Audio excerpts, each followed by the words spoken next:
Hello everyone, कस्तो हुनुहुन्छ? सबैलाई नमस्ते छ। म फेरि पनि आइसकेँ आज आँपको अचारको रेसिपी लिएर मेरो अर्को सानो मिनी ब्लगमा। साथीहरू लास्टसम्म हेर्दै जानु आँपको अचार कसरी बनाउने भनेर है। आँप ल्याइसकेपछि मैले आँपलाई राम्रोसँग पखालेर बाहिर लगेँ। अब मैले आँपलाई काट्नको लागि आँप काट्दै साथीहरू यता आज मेरो हात पनि राम्रोसँग काटिसकेको छ र हामी मेडिकल गएर हातलाई राम्रोसँग मलमपट्टी गरेर आएर अब आँप त बिगार्नु भएन नि होइन साथीहरू। मम्मी चाहिँ आफ्नो माइती किर्तिपुरमा हुनुहुन्थ्यो। मम्मीलाई फोन गरेर पठाउ गरेर बोलाएर फेरि मम्मी अब आइसक्नु भएको छ। मम्मी लाग्नु भएको छ आँप काट्नलाई। एक लट आँप सुकाइसकेर फेरि अर्को लट मम्मी सुकाउँदै हुनुहुन्छ। आँप काटेर नुन र बेसारमा राम्रोसँग मोलेर फेरि सुकाउँदै हुनुहुन्छ। पानी पनि पर्ला जस्तो भइसकेको छ साथीहरू। हुन त 2-3 घन्टा राम्रोसँग घाममा सुकिसकेको छ। अब पानी परेन भने चाहिँ यो मोल्ने हुन्छ भनेको।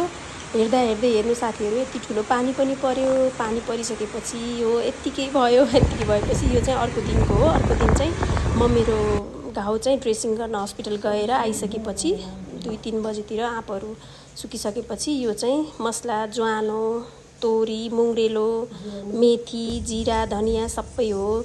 अनि यसलाई चाहिँ राम्रोसँग भुट्दै हुनुहुन्छ मम्मी। यसलाई भुटिसकेपछि धेरै भुट्नु पनि पर्दैन, अलिअलि भुटिसकेर यसलाई पिसिसकेपछि चाहिँ मम्मीले यो अचारको लागि रेडी पार्नु भएको छ। र माथिबाट तोरीको तेल, नुन, बेसार सबै हालेर लास्टमा चाहिँ यो अलिकति तोरीको तेलमा ज्वानो, मुङ्ग्रेलो, सोप सबै गेडागुडी फुराएर यसरी हाम्रो अचार मोलेर रेडी गर्नुभएको छ। र यो मैले 2टा सिसी रेडी पारेको छु। सिसामा नै राम्रो लाग्छ। र आँपको अचार पनि रेडी भइसक्यो।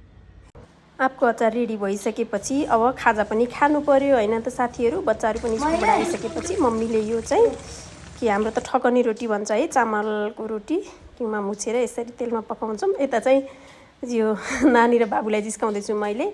र रोटीसँग खानको लागि यता आलुको अचार पनि हाम्रो रेडी भइसकेको छ। हेर्नु न साथीहरू कस्तो राम्रो देखिएको छ रोटीहरू। अनि यता मैले चिया पनि पकाइसकेँ र चिया पनि कपमा राखिसकेपछि हामी चाहिँ अब सबैजना बसेर यो खाजा खाँदैछौँ। अनि उता चाहिँ बाबुले हाई भन्दैछ अनि म यता बसेर यी चिया, रोटी, अचार खाँदैछु। मलाई नानीले गाली पनि गर्दैछ, खाएको पनि किन भिडियो खिच्नु भएको छ भनेर। अब के गर्नु त, बनाएको मात्रै कति खिच्नु होइन साथीहरू, खाएको पनि त खिच्नु पर्यो नि।